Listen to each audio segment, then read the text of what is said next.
we have an injury right here, and we hold direct pressure. This isn't holding someone's hand.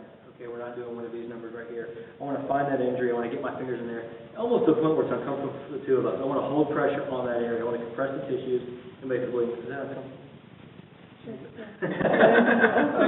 you want to really make sure you're doing a good job. I told the last group, when we do patient care, it's very hard for new people to realize that this isn't, walking grandma across the street. You got to kind of manhandle your patient a little bit when you move them around. So if I have to get to something, let's say she get a bad bleed, and I got to get her arm and get up underneath there and really hold it to get to what I have to do.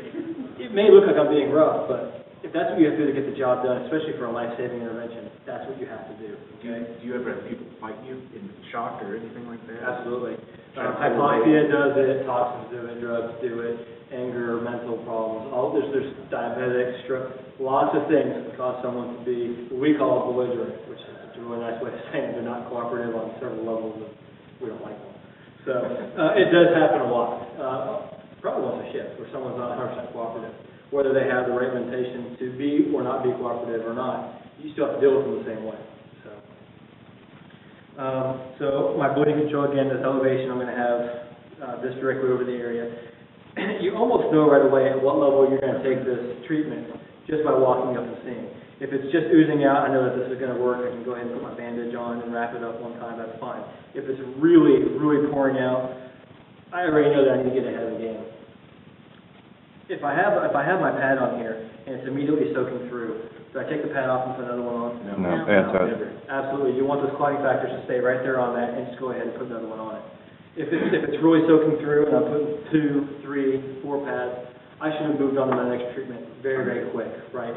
Tourniquet's number 4, we're on number 2. So after we have pressure, after we have elevation, the next thing I want to do if it's still bleeding through is, and it's got several names, it's arterial pressure, arterial pinch, arterial. The idea is you're doing a manual, almost tourniquet concept and stopping blood from getting distally from that artery.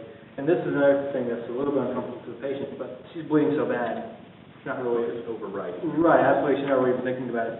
Same concept. I'm still holding direct pressure. I'm still holding this above her head. What I'm going to do is find the bicep and tricep, and then the humerus bone runs just beneath those. It's very easy to find. You can split this two fairly easily.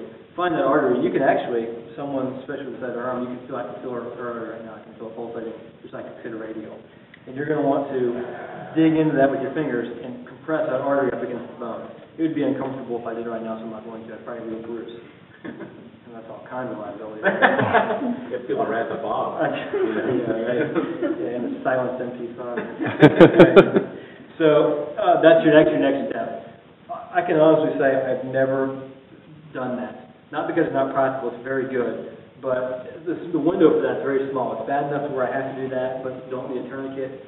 Really, finding that window, it's very, very small. I think you said you only did one. There you go. But the tourniquet too, that window is very small. That's a really, really bad thing. You generally don't work your way up to it. You just recognize right away that it has to happen. Especially with the way the new science and new studies are showing from the world overseas is what they're learning about leaving those things on and when they can take them off and so forth. It's almost first line for something bad. You don't work your way up there. It used to be very taboo, not so much anymore. But if we're going to do this in order, we're doing direct pressure, elevation, arterial, and now we know that this thing is slowing down. So let's go ahead and put a bandage on it. That's the next idea. There's basically 2 kinds of bandages that you can do. You can do a standard bandage where you just kind of wrap it up, just hold it in place, nothing fancy about it. The bleeding is under control. Let's just call it a slight oozing, but the idea is it's being captured. If I know that it's not 100%, not 100% stopped, I can do what they call a pressure dressing. And you're not really going to find this in any textbook. This is something I've kind of picked up over the years. If my injury is right here, like it was, every time I pass that area after I get wrapped around, I'm going to do a half a twist. I'm not torquing this thing all the way around the wrist. I'm just doing a half a twist right here. That's 2. I'm going around one more time. She's not getting numbness and tingling in her fingers. It's not turning blue. I'm just going directly over there. Can you feel pressure on there already? Mm-hmm. That's just 3 twists. All this does is put a little bit of pressure, isolated, right where the injury is. That way you don't have to do it with your fingers anymore. If it's squirting blood, this isn't going to work. This is just for that little bit of oozing. Generally, it's for something that's a longer injury versus a deeper injury, something that's more capillary oozing versus a vein or an artery kind of a thing.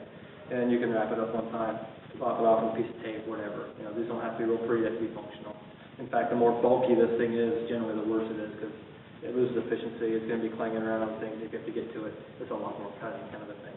I've even seen people take a piece of tape, go around it one time and just leave that. And if it's uncomfortable for their hand, you can do all kinds of things, it's not a real big deal.